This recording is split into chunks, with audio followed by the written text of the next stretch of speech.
Hi, Jacques. Hi, Sia. Congratulations. That 10 minutes after half time with 14 men, was that where the game was won and lost in your mind, Sia? You had so much defending and so much scramble defending to do in that little period. Yeah, I think a lot of questions were asked of us as a group by the French team, and the character of the boys today stood out. We had a clear plan on what to do, especially on the breakdowns. We knew how hard they were going to be. I mean, they were tough to stop with 15 men on the field, and I imagine it's 14 men. So yeah, we had to fight for each other for that couple of minutes. I think it was 8 minutes or so. And yeah, I'm really proud of the character that the boys showed in the discipline we showed. Okay, with a question at the back, right at the back. Jacques Percival Young from ENIS. Is it fair to say, in fact, I'm stating the obvious, but that was a proper test match tonight, though, sir. Julle was behoorlik getoets geweest vanaand. Yes, Percy, I think we kind of knew coming into this test match. I mean, if you play the French in France, and they've been, if you look at their performances and consistency in performances over the last 4 years, I mean, they've been a proper team building, and they've got some good individuals. So I guess we knew it will be a proper test match, and it will be tight. Like all the other games were, I think all the games were won or lost in the last, I would say, in the last 8 minutes of the game. So, it was a proper test match. Okay, another question at the back. Yeah. Hello, Jacques. Antoine Dupont said the referee wasn't good with some bad decision against France. What do you think about it? Yes. So did he say he was? The ref wasn't good. He made bad decisions. Okay. I think from our side, I mean, all we can do is play rugby. I mean, we can't control what decision the ref makes. I don't know. We will have to look at the game afterwards. But I thought the communications with him and the calls that he made, were fair. I mean, I've never discredited the ref, and I'll never do that. But I don't know. We'll have to look after the game. But yeah, obviously he's got his own opinion. But I thought the game itself was an amazing game, and it flowed, and it was tough. It was physical. There was a lot of contest in the game. I think the way both team plays outshines anything else out there, and the atmosphere was amazing. And I think that it was a perfect stage for everything with a strong French team. And I want to let you on what Jacques said. They've been building for 4 years, this French team, and we knew it was going to take something special for us to win this game, and because they are so good, and for their leader to be injured and do everything he can to come back for a game like this and play like he hasn't left the field before. And yeah, we give all credit to them, and the French people have made this World Cup so special, the spirit, the vibe around. Even when the French team is not playing, when we're playing away team, we could hear the French national anthem. That's why we knew how loud it was going to be and how hectic it was going to be. I mean, we had the speaker in our training session, so we can try and emulate the sound in our training session. So this French team can honestly, the people of France can be proud of their team. It was a 1-point game, and we had to win by a charge down from chairs and things that you don't see each and every single day in a game, So I thought it was a tough game, it was a proper game, and it was going to take something so special from us to win this game. So French people and obviously the coach and Antoine, they can hold their heads up high. Yeah, me on that. I thought Ben was good on the day. Obviously, you would say we won, and that's why I'm saying that. But I think we try to probably play in such a way that we try and take the referee out of the game. We scored 4 tries, and I think all the opportunities that we had to score, we maybe missed 1 or 2, and we missed 1 kick from the tee. But when we had opportunities to score, we scored, and I thought he managed it well. We thought we could get a penalty there at the back end. We were going for a drop goal where Faf passed, where one of the French players were in Faf's way to get to Andre for a drop goal. but Ben explained nicely why he felt that was not a penalty. So I thought his communication on the day was excellent in terms of the decision that he made. Okay, question on the right here. No. Yeah. You ask a question. Okay, Jacques. Just very quickly, there's a bit of confusion about the HIAs and the substitutions and the replacements that were made with the HIAs, because Peter Steph-Tutoy went off and then didn't come back on in the back row, but then came on for another player who departed for an HIA. Can you just clarify actually what happened, just to sort of set the record straight, if that's all right, in terms of those replacements? Yeah, I think in terms of the of HIA, it's as simple as that. I mean, it's a call that gets made by the medical side or the medical team, and sometimes the match doctor or coaches can call a HIA if they see a big collision.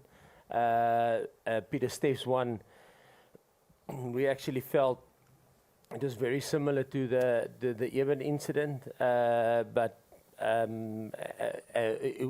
maybe not in that way, but we spotted it from the side that there was that he if he made contact with his shoulder or whatever. So we requested it from the side. I think it's important that as coaches and medical personnel, I mean, we all look after the safety of our players and make sure that if you do spot something and there's a opportunity for or you think there's been a HIA or something like that, then it's the safer thing is to send a player for it. I mean, and get clarity on that, especially if he felt as an individual that he did had a big collision close to his head. I mean, I think it's our duty to make sure that our players stay safe. I think if you ask the French players, they would say French team, coaches, management, they would say the same thing. Gentleman up on the left. Yeah, question for the captain. You managed to keep the France's backs, you know, from scoring. All their tries came from forwards. Given how good their backs are, how do you explain the way you managed to stop them scoring? I think a lot of it was, I mean, we scrambled a lot and we scrambled hard, especially when we were short of numbers. You know, we talk about chasing lost causes as a group. You know, you don't give up until they put the ball down over the try line, and that's what we knew we needed to do. And we obviously did our research, and we saw how good their backs are. And we worked together as a team, because if we didn't do that today, we would be going home tomorrow. You know, we'll be going home tomorrow, and that's who we are. That's our team, and that's what we talk about. You know, we never give up. You know, that's one thing. There's one you can lose as a team, but as long as you don't give up until you know the whistle's gone or they're over the try line and they scored. So yeah, we knew it was going to take something special from our team, and it did today. Gentleman on the right. Sia and Jacques, if you can both answer this one. Jan de Koning, yeah. Near the front, Jacques. Yeah. If you can both answer. Sia, you spoke about the character of the team. If you can both each pick one incident that epitomizes the character of this team, incident in the game. You go first. You go first.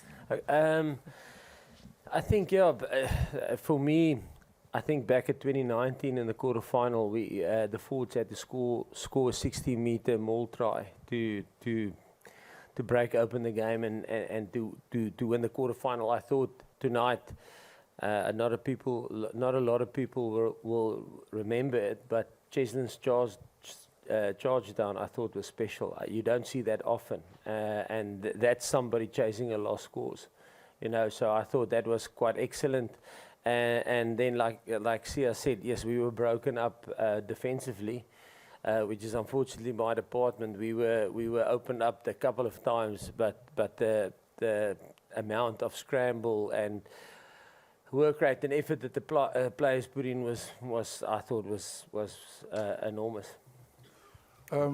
For me, I think it's in the week. I think the guys that didn't play, the pictures that they had to show us. You know, it's tough not to be chosen for a team, but the selflessness of the players that didn't play, the pictures they had to show, they have to act like they're the French team.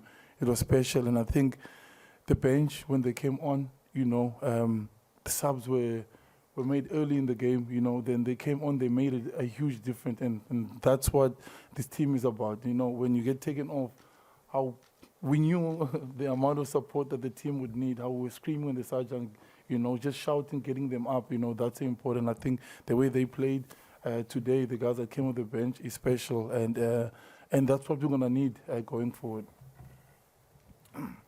Gentleman in the front here. Good morning, Sia and Jacques. Just two quick questions. Just talk us through how that, Sia, for you, just talk us through how that the Cheslin charge done galvanized the team, because it ended up being a big difference. And also Kwaga's turnover. And for you, Jacques, that quick tap, just talk us through the planning behind that quick tap that led to the try. And just how's it winning a game where the Boks were for rarity were behind in the numbers for the better part of, if not the entire game? I think your question about the quick tap, look, I think there's a lot of things that we were just sitting now in the change room discussing where we actually got stuff wrong. But the quick tap was something that we've been working on for some time, and we never actually had the opportunity to utilize it. Like a lot of teams, I think in club rugby you see it more often than in international rugby, but it's something that's more recurring in international rugby. So yeah, it's something that we worked on, but still there's a lot of things that we weren't awesome at. But yeah, that's probably the pressure of playing in a knockout game. So there's a lot of stuff that we need to fix if we want to go further in this competition. Okay, gentleman in the front. Thank you. Hi, Jack. On Friday, you were talking about your selection for the semi-final for number 8 position. Any risk of sounding overconfident or arrogant in that, do you think? You said that Jasper might come back for the semi-final on Friday morning. Yeah, look, a team selection, we'll probably have a good review of the game. We'll do that tomorrow, and we have a short turnaround, so only 6 days. We play the semi-final will be on Saturday. So whenever we announce a team, we will look at a squad. I know everybody looks at the bench and listen, what do you guys? Is it going to be a 5-3? And I said tonight beforehand, it can be a 8-0, it can be a 7-1, a 6-2, it can be a 5-3, it can be a 4-4. It's a squad of 23 players that we select that we think is good enough to get us a result on the day. And sometimes the gap between our players is not big. I think if Jasper played tonight, he wouldn't have let the team down. And like Dwayne didn't let the team down. So we're fortunate in that position that we have a lot of players that are really close to each other. And like Sia mentioned, the tough thing is when you know you're good enough to get selected and get a result, but you are not selected and it's explained to you, and then you just need to slot into a different role. So all 33 players have a role to play. 15 of them start. There's 8 players that will, like Sia mentioned, when our bench came on, they really injected a lot of energy into the group. And then there's 10 guys that had to be France in the week, and they were brilliant at that. Okay, a final question up the back there. Thank you. Congrats, Sia and Jacques. Jacques, would you say this is the best performance by the backline since you became head coach? Yes, we had limited opportunity from a set piece point of view. I think we only had like 4 or 5 lineouts. So credit to the French in terms of not giving us a lot of launch opportunity from lineouts. I know we lost 2, so we will have to sort that out. But in terms of the backs, we had a transition attack tonight. So from turnovers that we could launch, and I thought they were excellent in terms of that. So I think every game is, Hendricks, maybe a little bit different. You know, sometimes you get a lot of line out, sometimes you get scrum launches, sometimes You don't get any of those two, and then you get counter-attack from kick receives, or sometimes you get it from turnovers. So, but I think the possession that the backs got today, in whatever way they used well. And it's probably based on the foundation of the forwards. I thought the forwards were really good in terms of the foundation they provided to them. Okay, thank you, Jacques. Thank you, Sia. Thank you, ladies and gentlemen. The mix zone will open straight away, so I do suggest if you want to go to the mix zone, get there as soon as you can. Thank you. Thank you. Thanks, everyone. Merci beaucoup.